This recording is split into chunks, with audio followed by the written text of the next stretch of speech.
இந்த Tamil astrology biodata typing சாஃப்ட்வேரில் சில பேர் என்ன சொல்கிறீங்கன்னா, இங்கே வந்து 2 வியூ தான் வருது, டெம்ப்ளேட் பார்த்தீங்கன்னா இங்கே 2 தான் இருக்குது, அதிகமான டெம்ப்ளேட் வரலன்னு சொல்கிறீங்க. அதுக்கு ஒன்றும் இல்லை, இங்கே டெம்ப்ளேட்டுன்னு இருக்குது இல்லைங்களா, அதை கிளிக் பண்ணிங்கன்னா உங்களுக்கு இந்த ஒரு பாக்ஸ் ஓப்பன் ஆகும்.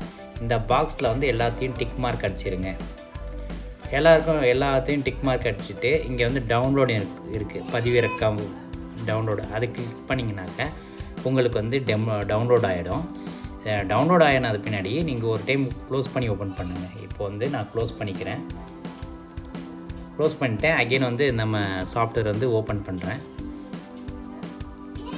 ஓப்பன் பண்ணதுக்கப்புறம் இங்கே பார்த்தீங்கன்னா உங்களுக்கு வந்து டெம்ப்ளேட்ஸ் வந்து நிறைய வந்திருக்கு. இது நம்ம பார்த்துட்டு இருக்கிறது ரிஃப்ரெஷ் ப்ரிவ்யூன்னு இருக்குல்ல, அது கொடுத்தீங்கன்னாக்க உங்களுக்கு அப்படியே காட்டும். ரிஃப்ரெஷ் ப்ரிவ்யூ 1, இந்த 2, இந்த 3, இந்த மாதிரி உங்களுக்கு எல்லா டெம்ப்ளேட்டும் வந்து உங்களுக்கு வந்திருக்கும். இது வந்து செக் பண்ணிக்கோங்க. அதுக்கப்புறம் கீ அனுப்புறதுக்கு சில பேருக்கு புரியலன்றீங்க. ஒன்றும் இல்லை, இந்த காப்பின்ட்டு கிளிக் பண்ணிங்கனாக்க உங்களுடைய பிசி நேம் காப்பி ஆயிரும். இப்போ வந்து இந்த பிசி நேம் காப்பி ஆகிடுச்சு இல்லைங்களா. இப்போது என்ன பண்ணுறீங்கன்னா, வாட்ஸ்அப்பில் எனக்கு உங்களுடைய கீ அனுப்புங்க. இப்போ காப்பி ஆகிடுச்சு. இது வந்து ரைட் கிளிக் பண்ணி பேஸ்ட்டுன்னு கொடுங்க, இல்லை கண்ட்ரோல் வீன்னு கொடுங்க.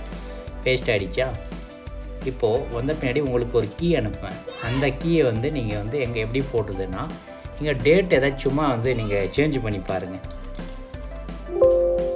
சேஞ்ச் பண்ணிங்கன்னா உங்களுக்கு என்ன வரும், உங்களுக்கு வந்து டேட்டு கீ போடுற மாதிரி வரும். ஸோ அப்போது வந்து நான் உங்களுக்கு அனுப்பிச்சிருக்க கீ வந்து இங்கே நீங்கள் போடுற மாதிரி இருக்கும்.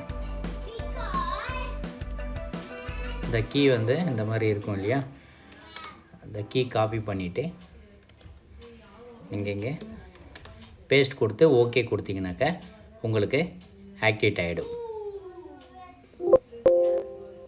இப்போ என்ன சொல்லுது பாருங்கள், சாஃப்ட்வேர் ஆக்டிவேட் சக்ஸஸ்ஃபுல்லின்னு வருது. அவ்வளோதான் நண்பர்களே. நன்றி, வணக்கம்.